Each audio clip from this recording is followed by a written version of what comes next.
Salam sejahtera dan salam durian sekali lagi. Hari ini kita akan bercerita tentang pengurusan pokok kuning.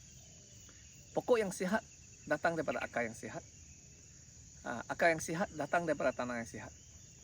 Sedia kala kita tahu bila tibanya musim tengkujuh pada bulan 11, 12 dan masuknya bulan 1 dan selepas itu masuknya bulan 2 adalah musim kering. Dan biasanya lah masanya akan berlakunya pokok kuning. Dan apakah faktor yang menyebabkan pokok kuning dan cara-cara untuk mengatasinya? Salah satu daripadanya ialah kita menggunakan kaedah busut supaya air tidak bertakung di sekeliling pangkal ataupun selepas hujan air dapat dikeluarkan secepat mungkin. Antaranya satu lagi ialah kita membuat busut pun bukan hanya di kawasan tanah rata tetapi juga di kawasan bukit contohnya. Sebabnya kalau kawasan itu menjadi laluan air, pokok akan menjadi kuning. Jadi salah satu faktornya ialah kita perlu membuat busut walaupun di kawasan lereng ataupun di kawasan berbukit. Apakah faktor-faktor yang menyebabkan pokok kuning? Kalau kita perhatikan secara terperinci ataupun kita mengkajinya secara lebih mendalam, pokok kuning disebabkan akar reput.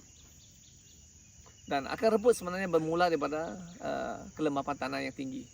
Jadi bila tiba musim hujan, hujan turun tanpa berhenti, terutamanya pada musim tengkujuh bulan 11, 12, bulan 1. Bila air hujan turun tidak berhenti-henti, ketepuan air ataupun kelembapan tanah terlampau tinggi akan menyebabkan akar kekurangan oksigen.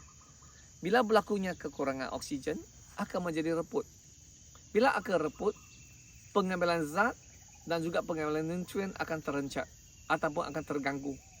Jadi bila pengambilan air dan juga pengambilan zat dan juga pengambilan nutrien terganggu, pokok akan menunjukkan satu daripada simptomnya adalah daun kuning.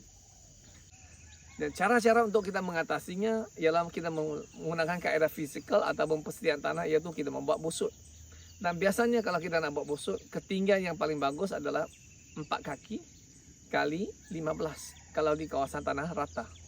Tetapi di kawasan bukit kita tidak perlu buat setinggi itu. Mungkin kita boleh buat dalam 2 kaki kali 8 sudah mencukupi, bergantung kepada lebar teres dan juga kesuraman tanah. Seterusnya, kalau kita nak mengatasi masalah daun kuning ini, kita boleh menggunakan kaedah rawatan kimia. Rawatan kimia kita boleh menggunakan 2 cara, satu daripada semburan pada daun, satu lagi rawatan pada tanah. Dan satu cara yang paling berkesan antaranya ialah kita membuat pencegahan, yaitu semasa musim hujan. Pada bulan 11, 12, 1 kita memerlukan rawatan tanah. Contohnya, kita menggunakan satu daripada produk yang agak istimewa adalah Veto 480 ataupun kita panggil sebagai Metalasi M. AI-nya lebih kurang dalam 45.3. Jadi apa yang kita buat dengan Veto ini ialah kita menggunakan 10 ml P400 dengan 20 ml Veto, dipancurkan dalam 20 liter air, disembur di sekeliling akar pokok. Setiap pokok disembur biar basah. Ini merupakan satu kaedah untuk mencegah dan juga merawat pokok kuning. Dan kaedah ini boleh dilakukan setiap bulan sekali untuk mencegah pokok kuning dan juga merawat reput akar.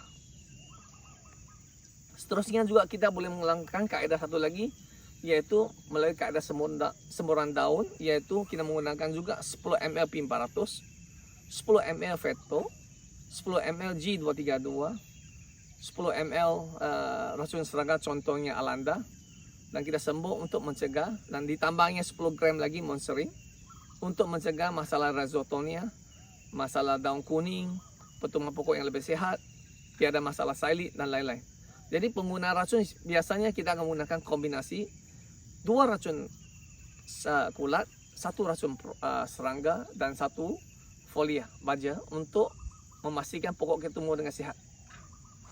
Seterusnya, kalau kita nak memastikan pokok kita tidak kuning lagi, pastikan saluran itu lancar, iaitu kawasan itu tidak bertakung air. Kawasan itu seharusnya, kalau di kawasan tanah rata, seharusnya mungkin peparetan untuk mengalirkan air keluar secepat mungkin, supaya air tidak bertakung di dalam tanah. Dan bagi mengatasi masalah-masalah yang saya sebutkan tadi, kita juga harus melihat ciri-ciri ataupun simptom-simptom. Walaupun setiap kali kita lihat kata daun kuning adalah disebabkan akar rumput, tetapi daun kuning juga boleh disebabkan salah pembajaan, juga boleh menyebabkan daun kuning dan juga gugur. Dan kita harus lihat ialah daun kuning di daun muda ataupun di daun tua. Kalau di daun muda biasanya disebabkan berlebihan air.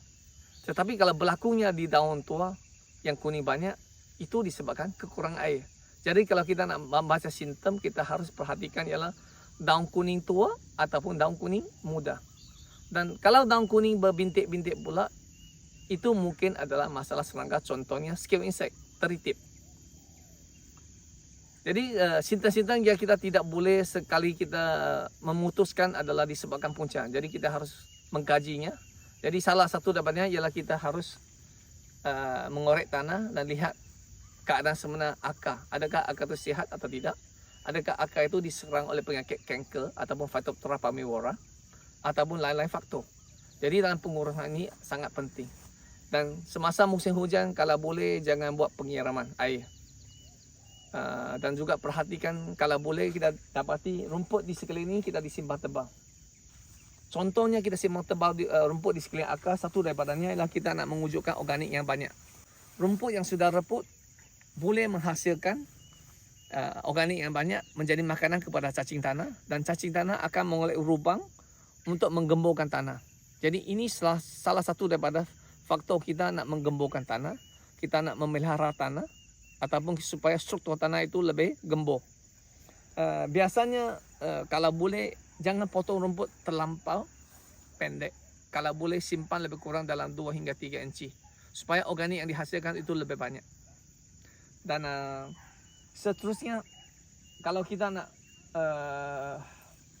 memotong rumput, kalau boleh di sekeliling rumput yang sudah dipotong boleh dijadikan sebagai sunggupan di sekeliling tanah supaya boleh menambah kandungan organik di sekeliling kanopi pokok.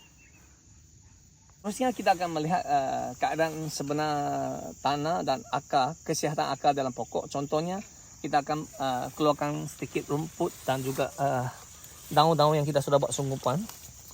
Kita tengok di sini ya.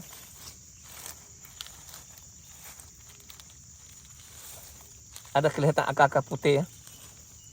Nampak ya? Akar-akar di sini adalah akar putih ya. Oh, di sini ada akar-akar putih, tengok. Ada banyak akar-akar putih kan. Akar-akar putih. Di sini nampak tak akar putih ya. Ya. Tempurnya akar putih di sini banyak. Ini menunjukkan kesihatan akar adalah sehat. Dan salah satu puncanya ialah kita buat sunggupan daun dan juga rumput di sini.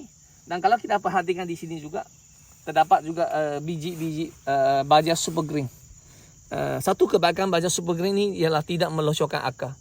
Kalau kita menggunakan baja kimia yang biasa, sebenarnya boleh menyebabkan kelocoran sebab dia larut terlampau cepat. Ini antara nama biasa orang panggil juga adalah kita panggil sebagai, orang sebut sebagai telur siput. Perbezaannya ialah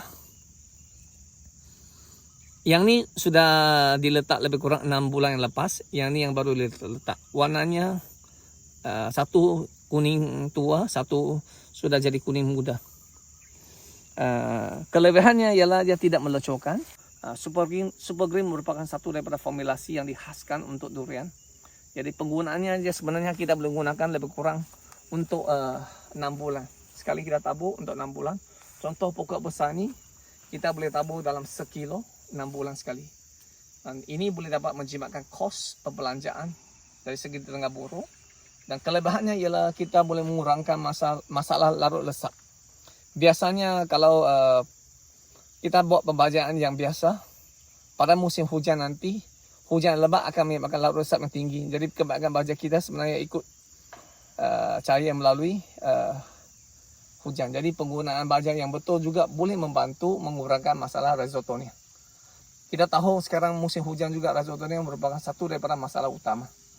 Jadi fokus pada hari ini kita lebih pada penggunaan bagaimana aku nak mengawal masalah akar reput disebabkan kelembapan yang tinggi. Dan seterusnya dia akan menunjukkan simptom ciri-ciri daun kuning. Satu daripada kawalan yang mudah dan juga berkesan adalah kita menggunakan satu botol veto. Dimasukkan dalam 200 liter ini, kita tuangkan ke dalam dan disedut melalui kaedah fertigasi dan disiram untuk lebih kurang 200 pokok. Kita boleh buat sebulan sekali atau 2 kali semasa musim hujan untuk merawat pokok kuning. Dan air yang di sini keluar akan melalui satu penapis sebelum disiram pada pokok untuk mengelakkan pada sprinkler tersumbat lah. Jadi keadaan ini merupakan keadaan yang mudah dan cepat, dan pada musim kering kita boleh lakukan untuk 2 bulan sekali siram untuk mencegah dan juga membantu pokok tumbuh lebih sihat.